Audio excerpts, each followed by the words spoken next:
Avui parlem amb dos polítics que quan busques el seu nom a Google, a la web, entre altres coses et suggereix la paraula imputado, tot i que les seues causes han anat desfent-se com un terròs de sucre en un got d'aigua. Enric Nomdedeu, secretari autonòmic de Treball de la Generalitat Valenciana, i Pere Fuset, regidor de l'Ajuntament de València. Gràcies als dos per vindre i anem a parlar del tema.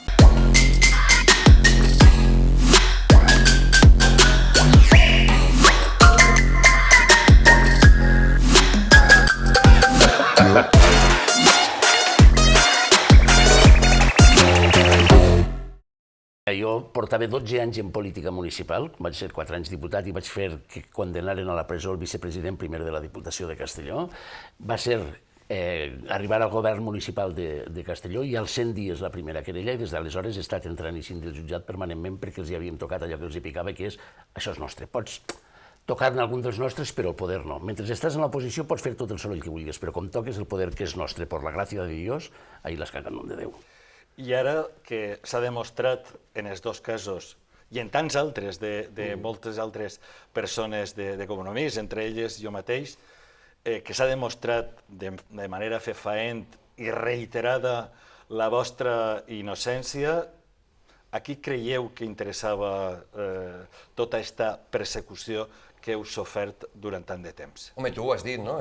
Si entres a Google, encara fiques el meu nom, si no el primer, segon, tercer resultat en Google, continuarà sent això, no? I això ens parla, d'una banda, d'un concepte que és l'estratègia del fang, no? Tu llances fang, agarres fang, jo llances i, bueno, tu te pots netejar la jaqueta, però sempre te va quedar una taca. I això és el que pretén el Partit Popular, no? Llançar fang, difamar i d'alguna manera estic convençut que encara hi ha alguna gent que li quedarà el dubte, de, bueno, sí, però a saber, no? A saber este home qui és el que ha fet. I d'altra banda, d'un concepte en anglès que es diu lawfare, la guerra judicial, que d'alguna manera la dreta ha utilitzat per a generar això, un desgast que és polític, que és econòmic, perquè això costa diners, i que és personal. Això és, òbviament, l'estratègia de la lawfare, la guerra judicial, que el Partit Popular vol fer, per tal d'aconseguir un primer objectiu, i és que la gent, com a mínim, sospita de tu. I que aquest pensament recurrent de tots són iguals, vaig guanyant posicions en determinada gent. Per tant, és obvi que a qui beneficia és a qui ho impulsa, que és una dreta, com dic, que busca la venjança d'un partit, d'un compromís que ha sigut punta de llança de la regeneració democràtica i que, òbviament, ha sigut clau per abastir la corrupció en el nostre territori. Una corrupció, per cert, condenada i amb unes quantes persones pagant per ella. Clar, és que era molt bèstia. Jo recordo que me van enviar un tall d'un debat en les Corts, on hi l'ínclit Toni Cantó en una samarreta en la cara d'este senyor, la meua i la de Josep Greci, dient que havíem d'anar tots a la presó, no sé quines històries, i clar, i veies l'hemicicle i jo veia la gent de Vox de Castelló, que van treure 2 diputats, la primera una senyora Llanos, que ens deia en el 2015 que ells no rebien ajudes públiques, clar, perquè no votava ningú, però ara vos les guardeu totes. El seu número 2 va haver de plegar perquè se va copiar un treball d'una alumna a la facultat. La que va entrar de número 2 se va passar als no escrits. Per part de Ciudadanos, no cal dir el de la samarreta, i per part del PP veies a gent com Barrachina o com Beatriu Gascó de Castelló, que tenen una sentència que diu que van aconseguir l'acta com a diputats en una campanya electoral pagada amb diners negres. I estos m'estan dient a mi i aplaudint-li la gracieta de l'altre una samarreta, no? Dius, és que és el món al revés. I com és possible que denúncies com les vostres, sense fonament, perquè a vegades dius, com collons aquesta denúncia ha arribat o s'ha acceptat, s'allarga tant en el temps? Com ho fan el PP, Vox, Ciutadans i totes les seues associacions com Abogados Cristianos, la Fundació Francisco Franco o Hazte Oír, per estar contínuament dilatant els processos judicials o per a fer-ho més gran? Bueno, jo crec que se n'aprofiten d'un sistema que és garantista i està bé que sí siga, és a dir, que se garantitzi que qualsevol persona pugui presentar una denúncia, fins i tot de manera anònima, algunes d'aquestes se produeixen de manera anònima, i no seré jo qui ho qüestione, perquè crec que és un dret. Però, òbviament, la justícia, a vegades, si és lenta, no és tan justa, no? I quan has de fer investigacions i has d'estar... En el meu cas, per exemple, hi ha una denúncia que abarcava 4 anys de gestió, cadascun dels contractes de 4 anys de gestió. Òbviament, ahir tens dues opcions, o directament ho arxives o te poses a treballar. Si te poses a treballar, és molta feina, són molts recursos emprats per a mirar... La bogeria és tanta que fins i tot me van arribar a denunciar per contractes que havien fet ells. Clar, fixa't, jo el que deia abans, no? La primera vegada és als 100 dies d'arribar nosaltres al govern, el govern de Progrés a la ciutat de Castelló, me conviden a fer una conferència, faig una conferència d'una hora, parle, i ven empresaris, i dic una frase entremig que el Partit Popular extorsionava els empresaris. Quan s'acaba 3 empresaris extorsionats venen a donar-me les gràcies per dir-ho. Dic, ja, doncs no me dones les gràcies i deixa de deixar-te extorsionar, perquè hi ha sentències que diuen que tu i tu estàveu pagant-li la campanya a estos senyors. Bé, l'endemà, o 48 hores més tard, quan se publica, me troba aquest senyor notari a la porta i tarden un any, però un any de calendari, a arribar a presentar la demanda. I durant un any venen 2 vegades a dir-me, per favor, pensa-te, no vaig a retirar el que he dit, ho mantinc perquè és cert, i nota de premsa del Partit Popular dient, le damos 2 meses más, le damos 4 meses más. Durant un any, saps quin dia la van presentar? El dia que jo participava en l'últim ple de l'Ajuntament de Castelló abans d'incorporar-me com a secretari autonòmic, perquè quan arribara així, la portada dels diaris d'ací era «Nos mandan un corrupto». Després, de fet, n'hi ha una cosa, si me permeteu, que una de les coses que busquen és que al final la gent tampoc no sap què és el que se suposa que has fet en el cas de que ho hagis fet, no? És a dir, al final el que es busca és que no està investigat o imputat, no? Que utilitzar aquest terme que ja no està vigent. I per tant la gent no sap si efectivament, en el pitjor dels casos, el que has fet és gastar-te 9 euros incorrectament, si és una qüestió administrativa, com en tot cas eren les qüestions que s'investigaven en el nostre cas, o si directament el que has fet és desviar diners de solidaritat per a pagar-te els teus vicis, no? Al final, el que es queda, l'únic que es queda és que estàs imputat i és el que volen aconseguir. Per tant, és una qüestió única y estratégicamente mediática, ¿no? He hablado de mucha gente de su partido hoy. Usted se hizo famosa por esta camiseta. Yo le pido que tome las decisiones que debe tomar, porque si no pasará la historia por esta otra, por los hermanos Dalton de Compromís. Señor Puig. Tu has patit les denúncies d'un personatge sinistre com és Luis Salom, que és un especialista en fer treballar els tribunals de manera absolutament gratuïta.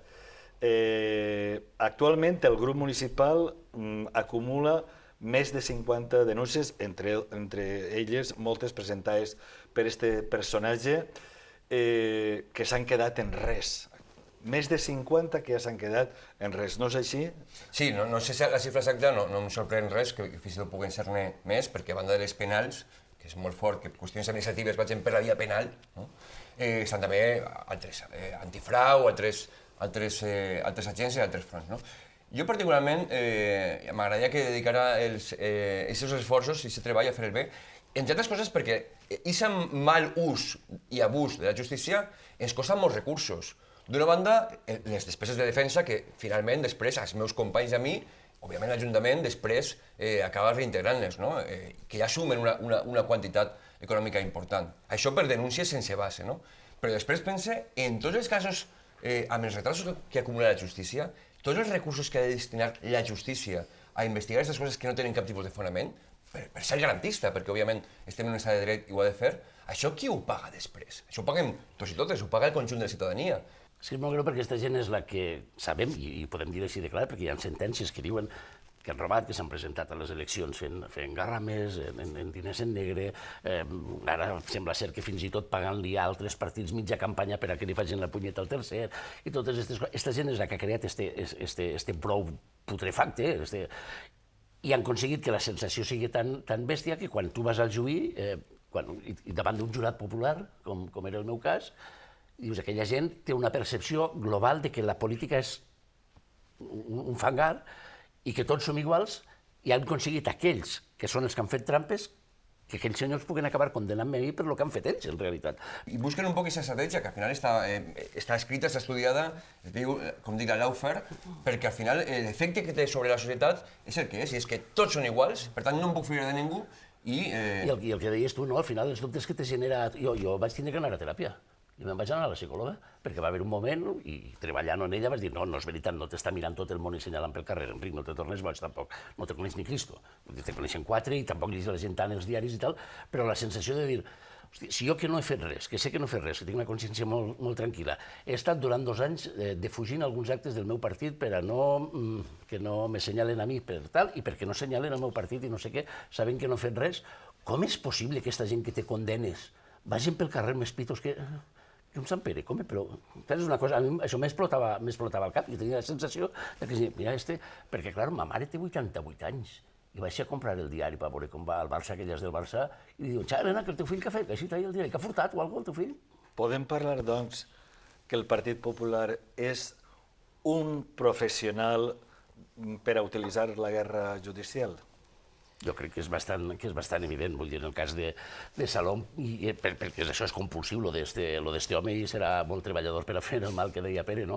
Però és que és evident, és que passa permanentment, no? I tots els casos que estem patint i la equiparació de casos de lo que pot ser un procés administratiu, que pots discutir si s'ha fet bé el procediment o no s'ha fet bé, comparar-lo amb un tio que està rebent rellotges de 3.000 euros, a veure, és que no estem parlant del mateix. És que vostè ha parat la mà. És que aquesta és la clau. És que, claro. Tenen com un fons d'armari en el qual ells, quan resulta que algú se'ls acusa amb certes proves, per cert, d'indicis prou fefaents, tal com converses, que ha rebut diners il·lícits d'un empresari per a fer X cosa, que se'ls ha portat calentets, ells poden dir-te, oiga, ¿y ustedes qué? Jo sempre dic que els polítics se'ns ha de jutjar pel que diem i pel que fem. A mi m'han jutjat per les dues coses i les he guanyat les 2 vegades. El cotó, la prova del cotó ja la tinc, però no ho dono a passar a ningú. No ho dono a passar a ningú, no?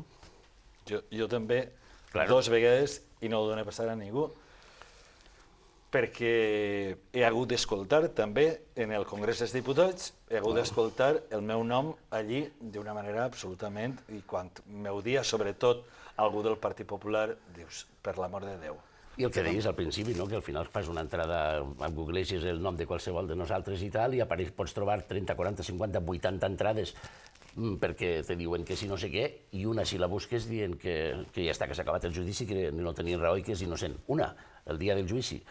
Però durant 2 anys van apareixent les notetes molt ben fetes per part de l'acusació dient hem presentat una altra prova, i ara han fet no sé què més, i ara han presentat un recurset perquè no sé, i ho van mantenir en viu, o ho diuen en un ple i tal, i tu dius, no vaig alimentar aquesta història, m'estic durant 2 anys i va ser l'estratègia, callar, no dic res, però durant 2 anys la gota malaya, pam, pam, pam, i després arriba, doncs mira, era innocent, i ja està, ja no en tornem a parlar, no? Ara durant 2 anys aneu-me traient al diari dient que sóc un tio legal i que no he furtat ni un petó, és que... Clar, això al final forma part d'aquesta estratègia d'anar dilatant en el temps, no? És una mica el que està patint ara Mònica Oltra, com abans ho han patit alguns altres, no? Te ho tanquen en un jutjat i apareix algú per darrere, en aquest cas, de manera molt evident, una conxorxa de l'extrema dreta i de la gent més patètica i més perillosa d'este país, el mateix senyor que li anava a cridar a casa de Mònica Oltra i dels seus fills, i se torna a reobrir, no? I després ho tornen a tancar al cap de 6 mesos, i quan arriba l'altre tribunal diu no, així tampoc no hi havia res, però de moment aconseguissin això, anar allargant, per això deia jo abans que en el meu cas concret, quan la presenten? 1 any després d'anunciar-la, el dia abans de que jo arribi a València com a... L'altra querella, quan la presenten en un debat en el ple de l'Ajuntament de Castelló, un debat exclusiu sobre la corrupció del Partit Popular, i diuen, és que vostès també hi treuen un sobre i fan el seu numeret. És una dinàmica de la dreta i de l'extrema dreta d'anar allargant els processos, coneixen bé com funcionen els jutjats i no és tan complicat. Tu, el que deia abans, tu presentes, anuncies unes proves, no les presentes, dius, és que aquestes no s'han vist, no les va presentar, doncs torna-les a presentar ara i ho tornem a mirar bé. Que està bé, que se mire tot i se mire a fons, no? Però és aquest joc per a fer mal, per a desgastar emocionalment, personalment, políticament, i al final l'intent de que guanyin els roïns, però no van a poder. I a més, en el cas de Mònica Oltra, és que estem parlant de la peça de Casa Major, no? És a dir, d'aquest símbol que, clar, no sé, fora l'extrema dreta voldria abatre, perquè és precisament aquest símbol d'aquesta punta de llança del treball de compromís de tants anys, de regeneració democràtica i de lluita contra la corrupció, d'una corrupció que pareixia sistèmica, que pareixia quasi de la nostra identitat, com si els valencians fossin una cosa que no érem i que, òbviament, ens representa Mònica Oltra. Per tant, jo crec que aquesta situació, a més, té un simbolisme molt gran i és especialment abellidora, perquè va més enllà de l'estricta qüestió racional, no? N'hi ha una raó de fons emocional de qui no pot perdonar que aquesta persona els hagi usurpat aquest poder que ells pensaven que els pertanyia i que abusaven d'ell per a fer tot allò que ja sabem, entre altres coses perquè hi ha sentències condenatòries que així ho han provat. Rubén Trenzano, Mónica Oltra, Carlos Galeana, Verónica Ruiz, Raquel Tamarit, Giuseppe Grezzi, Vicent Marçà, Nacho Bellido o vosaltres dos. Com creieu que ha tractat la premsa estos casos? En el meu cas va haver una qüestió molt curiosa i és que una capçalera que hi havia en Castelló, que ara ja no... Levante, la versió de Castelló, diguem, l'edició de Castelló de Levante complia en aquella època, crec que eren els 20 anys a la ciutat, i van decidir fer unes portades gegants i van forrar tota l'estació del tren de Castelló. Jo aleshores ja venia a treballar així a València i venia en el tren i la que hi havia, casualitat, però la que hi havia sobre l'entrada, en la portada era el PP le pide en nom de Déu 5.000 euros. Va estar mesos allí penjada. I tu dius, com ho han tractat? Doncs així, jo durant mesos venia a treballar a València i si ho veig jo, veuen tots els que fan, tots els que agafen Rodalia. Després, quan jo ho vaig guanyar, no hi havia cap portada. Clar, no van anar a penjar una altra portada que diuen no, que al final no era. Jo soc molt disciplinat per algunes coses i la meva advocada, això era molt radical també i precisament aconsellava que declaracions cap ni una, no? Fins i tot si a l'entrar al jutjat havia de saludar, quasi que havia de consensuar com havia de ser, si havia de ser bon dia o bon dia per al matí.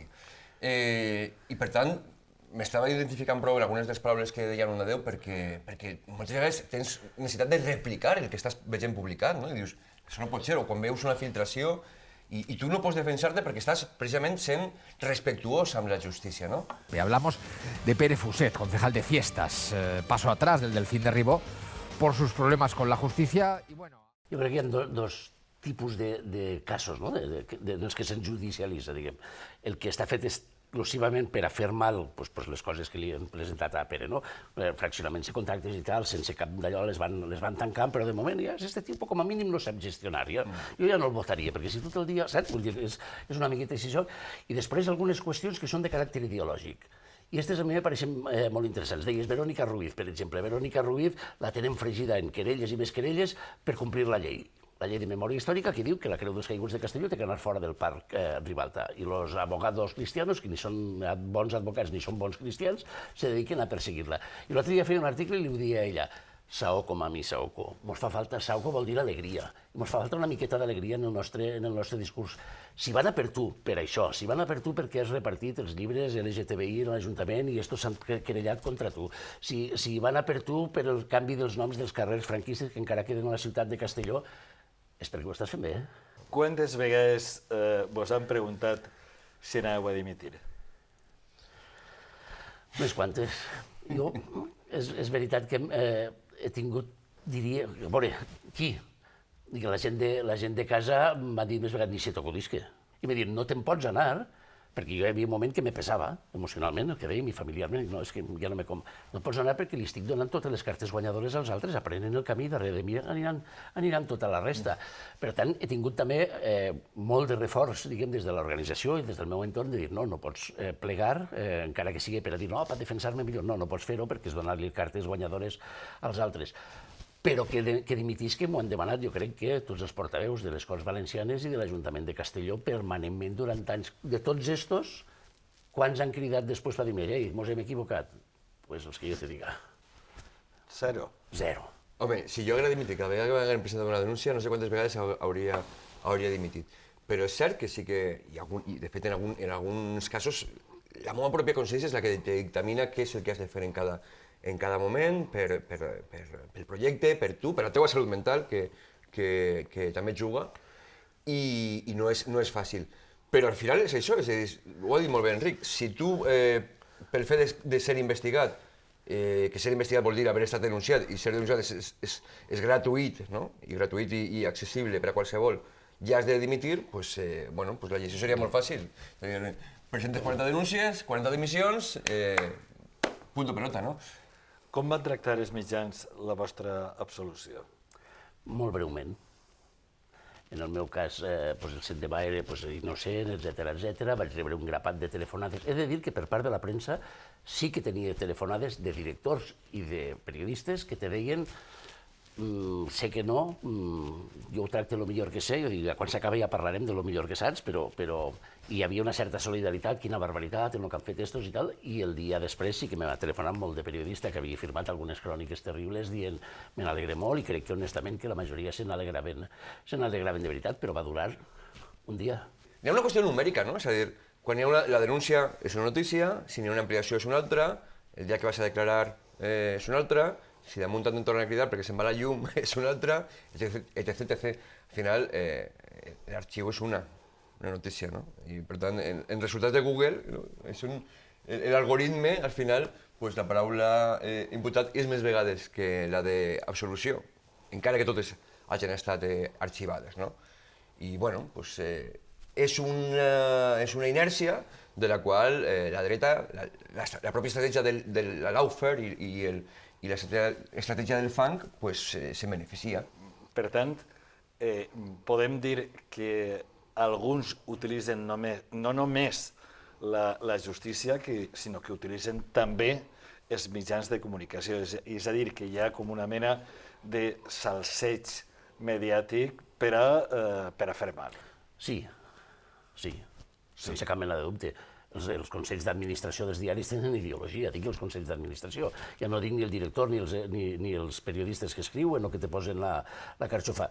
Els consells d'administració tenen ideologia i a alguns els hi agradem i a altres no els hi agraden tant. I si no els hi agrada, te toquen més titulars que a un altre. Això és així.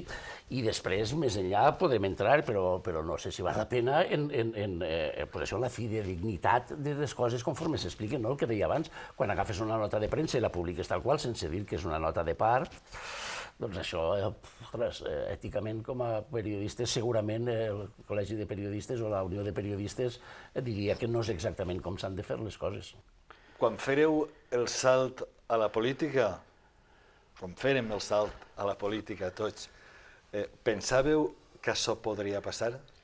Què va? No, jo pensava que això li passava a la gent que feia coses mal, no? I que per tant, i quan portes molt de temps te dones compte que no, que hi ha gent a la que fa les coses mals que no li passa res i gent que intenta fer les coses el millor possible, que s'equivocarà com s'equivoquem tots, però no n'hi ha una intenció, no? Que és una de les coses que present en la prevaricació se jutja i que sorprèn molt, no? Jo recorde, com dic, les primeres vegades que aquesta estupefacció de dir, bueno, però si està ben fet, però si això ho ha signat un secretari, ho ha signat el... Si he cridat per telèfon a un secretari per dir com tenia que fer, m'ha dit que ho faré aixina.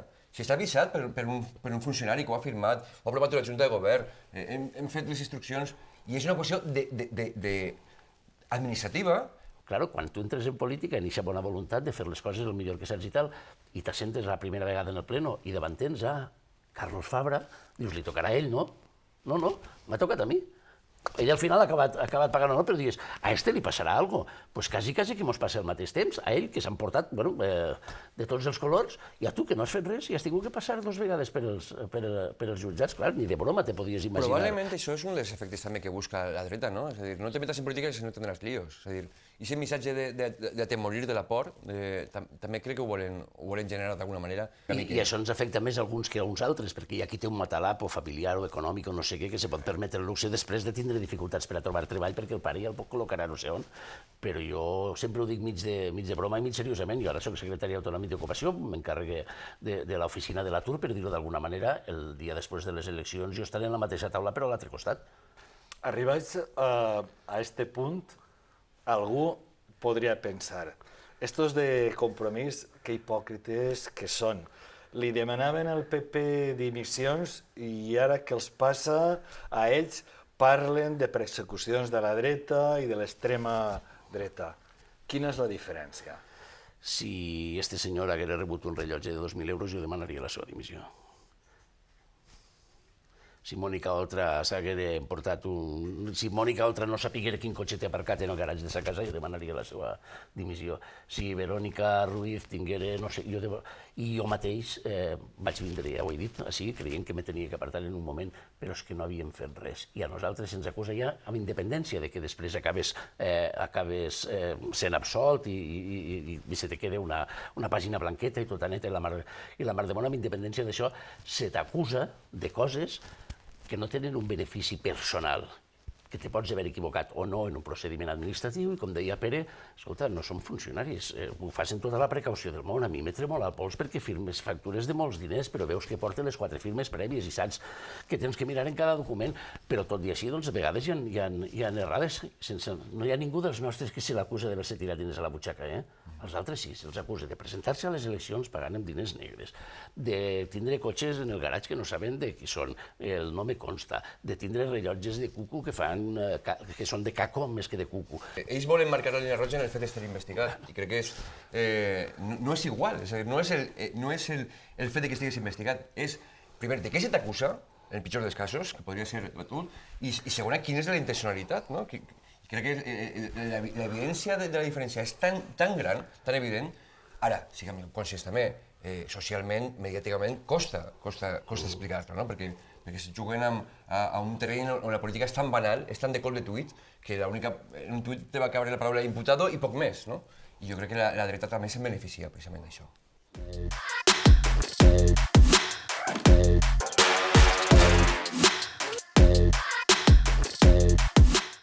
Què li diríeu en confiança a un denunciador compulsiu com Luis Salom? Bueno, jo de fet li dic bon dia, perquè jo quan me'l creue el salude. Seria bé que no girarà la cara, perquè jo no tinc per què girar-la, jo li mire i jo el salude. Per tant, no li diria, li dic bon dia. La persona que me denuncia a mi ha estat en la meva boda, jo he estat en la d'ell i hem estat durant 15 anys dinant junts tots els dimecres i ara ell no me saluda a mi. Què li diríeu a un periodista a qui li arriba una denúncia d'un denunciador compulsiu? Que la publique, perquè l'ha de publicar, però que traga la mà, a veure si plou. Crec que és important que el periodisme no siga només copiar i pegar, sinó que siga també investigar també i fer la seva labor judicial, la seva labor comunicativa. No puc millorar la resposta. Què li diríeu a una persona que es creu els bulos que fa circular la dreta i l'extrema dreta? Jo és que crec que probablement fa uns anys, quan això dels bulos comença a agafar una dimensió important i tal, era possible encara que la gent picara per candidesa o no sé què. Ara crec que no, ara crec que la gent sap que són mentides i en general els és igual. I per tant, tinc els meus dubtes de que siguem capaços de convèncer algú de que allò...